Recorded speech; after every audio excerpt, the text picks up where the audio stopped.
How did your parents come up with that name? So I got my grandma, daddy side name, not the middle name, but she died before I was born, so I never met her, but that's her name. And my mama never really explained to me where Hallelujah came from. She just, I guess she was feeling blessed. And I was her 8th child. She said 8 is what kind of number is 8? 8 some type of number. And because all my sisters, my mama got 10 kids.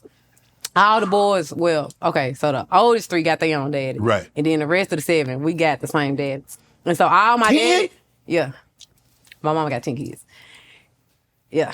I mean, please tell me like one of them like 50 and the other like, they can't be doorstep. It's like that. It go from my youngest brother is 21 and my oldest brother is 38. Yeah. But all my brothers, like, they got the same middle name, and all my sisters got the same middle name. Like, all my brothers got my daddy's middle name, which is Carmichael. All my sisters' middle name is Nicole. I'm the only one whose middle name is Hallelujah. Yeah, well, you different. You special, huh? So you that chosen one. You that chosen one. Yeah. So what was it like growing up in a household with 10 brothers and sisters? We used to be jacking. Yo. You know what jacking mean? Yeah. Yeah, we used to be jacking. That's what a lot of people in one house gonna do though. No, not necessarily, Glo. I ain't finna let you talk about that's okay. Like that's okay. How many siblings you got? I got a brother and a sister. It's 3 of us. I'm the youngest. Just imagine, it was a lot of us, so we used to get on each other's nerves. Right. And pick on each other and fight. But we love each other at the end of the day, though. Yeah. 10 brothers and sisters. So what was a typical day like for you? Because you were homeschooled until you were what, the 5th grade? Right. And then one of the older sisters called CPS. And then CPS intervened and your mom had to enroll you guys in traditional school. Yeah, so the sister that's right on top of me, she was like, it's always a problem child. Yeah. In every child group. And so we used to get whoopings, like every child get whoopings, but my sister didn't like getting whoopings, so she used to call DCS on my mama. And she was like, my mama used to beat on us, and then we weren't learning none in homeschool and all this stuff. And so my mama had to put us in school after that. So it was like she was forced because she didn't want us. I think like my mama didn't want us to know like my mama is super sanctified, and she always say it's certain stuff that's of the world. She used to say she didn't want us to be of the world. Like she didn't want to expose us to all the outside world. And so only place we went was home and church. We didn't go nowhere else. And so, by the time I got in school, I was 10, I was in 5th grade. And you was glad to go to school? I was happy to go to school because we stayed 7 houses down from the school. And so every day after school, we seeing the kids come down the street playing. And they be playing in school.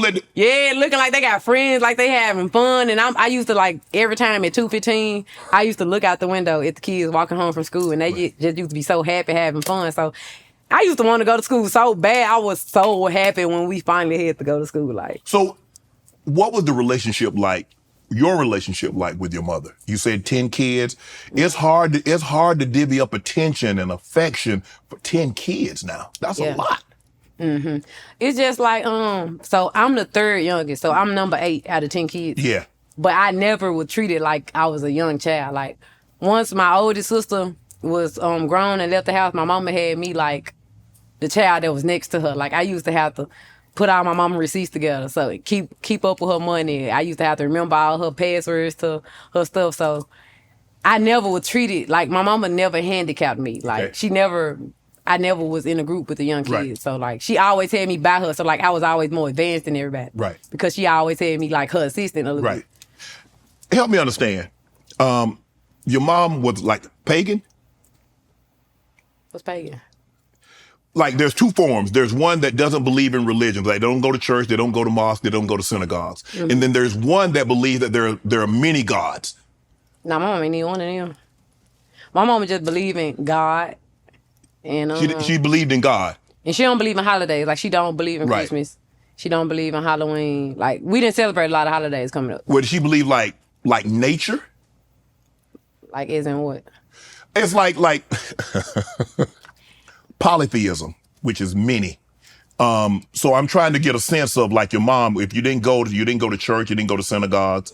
I went to church. You went to church. Yeah. So you grew up in the church. Yeah, I grew up in church. I'm confused. What you confused about? Oh, there's that you. there's that you. Check on that you. Okay, so you grow up in the church. Mm-hmm. That's a lot of people to haul to church. Y'all have a bus? What y'all have? A little mini bus? A Sprinter van? My dad, I remember this white van my dad always had that we had to ride because it was 10 of us. And then when the oldest three got grown and left, we used to be in this like Kia Sedona. That's still a lot of people. That's nine people. But like we was all so little, like we all little, like me. Yeah. All my daddy kids little like this. So we used to like share seats with each other. So we all, matter of fact, my daddy had a Ford Mercury. And all 7 of us used to fit in that one back seat. My mom was in the front seat, my dad was in the 7 kids. We used to all bench seat ain't got that much room now. I swear to God, it was a Ford Mercury. I'll never forget. It's a great Ford Mercury my daddy had got, and we all 7 of us used to be in that back seat. Grew up in the church. Were you in the choir? Mm-hmm. So you grew up in the church, and I read that Kurt Franklin and Donnie McClurkin and some of those were like your favorite. That's what you guys listened to. Right. Yolanda Adams. Yeah. Mm-hmm. So growing up in the church, singing in the choir, did being a gospel singer ever cross your mind? That's what I thought I was going to be. Well, my mama used to make me feel like I was going to be a big gospel singer. Right. Because when we was young, I used to sing in the choir, and then like my mama was a CNA. Okay. And so like she always worked in nursing homes my whole life. And so she used to have us like it'll be once a week, we'll have to go to the nursing homes and sing to the older people. Okay. And I used to get all the solos because I really could sing. And yeah, I used to think I was going to be a gospel singer. And then I couldn't sing no more out of nowhere. What happened? I don't know. I think it's because I started smoking weed. But I don't know. I probably just never could sing, and I grew up and realized it. I don't know what it was. Right. Back in the day, I could sing, and I just couldn't do it no more. Okay, tell me this. Went to church 3 times a week, and you're a member of the worship team. What's a worship team? I understand like a dance team, so what's a worship team in church? I said worship team before? Yeah. So what was your role? Other than in the choir, what was your role? In church? Yeah, were you an usher? Now, my mama was an usher. I ain't do nothing but, I was on the dance team in church. You got a dance team? Liturgical. It was called liturgical. It's called liturgical dancing in church. You know, when the girls had on the long white dresses, they be covered all the way up and they just be doing a little dancing. I used to do that. That before I was. That's always been in church though. Nah, not like that. not like that. But yeah, it's like gospel. It's called liturgical dancing. Right. So let me ask you a question. You say your mom didn't believe in like Christmas and Thanksgiving and stuff. No, Thanksgiving we did. Thanksgiving you did. Okay, so no Christmas. No Christmas. No Easter. No Easter. No. No Valentine's. No Valentine. Halloween. No Halloween. St. Patrick's Day. I mean, she never cared about the holiday. Like, Right. Is that a holiday everybody really be caring about? They be getting towed up. Because they be pinching you when you don't got on green? Yeah. Well, it's not. It's a big Irish holiday. Yeah, that's what I'm saying. Like, it's not none you just celebrate. Right. Like how Christmas and Thanksgiving is. So, how old were you when you got your first gift? Because if you didn't celebrate, what about birthdays? Oh, yeah, birthday. So you got gifts for birthdays? It was it was Christmas and Easter because my mama say that those are pagan holidays. Mm-hmm. So she was like, Christmas it's somewhere in the Bible. Like my mama know the Bible from top to bottom. Mm-hmm. It's somewhere in there where Christmas, like Jesus wasn't born on December 25th. It's made up. Right. And it's the people just made up to talk about Jesus. Right. And Resurrection Day, that's not the day he got robes on in real life, but it's just those holidays are man-made. Oh, okay. And it's against the Bible against it somehow, somewhere it's pagan holidays. Okay. And yeah, so we didn't celebrate them. So help me understand this. How did your mom, dad feed 10 kids? They got to have some good jobs. Because kids eat a lot. Well, we used to get food stamps. The food stamps good. You got 10 kids. Yeah. So did they have the card or did y'all have the books? $65 books. They had books back in. By the time I knew what food stamps was, we was using a card. Okay. But before then, like, it's something called a commodity house that was in Memphis. Mm-hmm. I don't know. I think it was in North Memphis, something like that. It was a commodity house though, and they used to go there and get like these blocks of cheese. Yeah. Yeah, They make the best sandwiches, don't they? They used to make rice and cheese with the joints. It used to be. But so you know, you good. had that knife, you had to get up on that thing. Yeah. And it break off. It never came off straight down. Yeah, exactly. So they used to get like that. And I just remember always going to the commodity house for like Similac and stuff like that. Like all the groceries we got from there. And I really don't know. Cause I stayed in the same house from when I was born until I was 15 years old.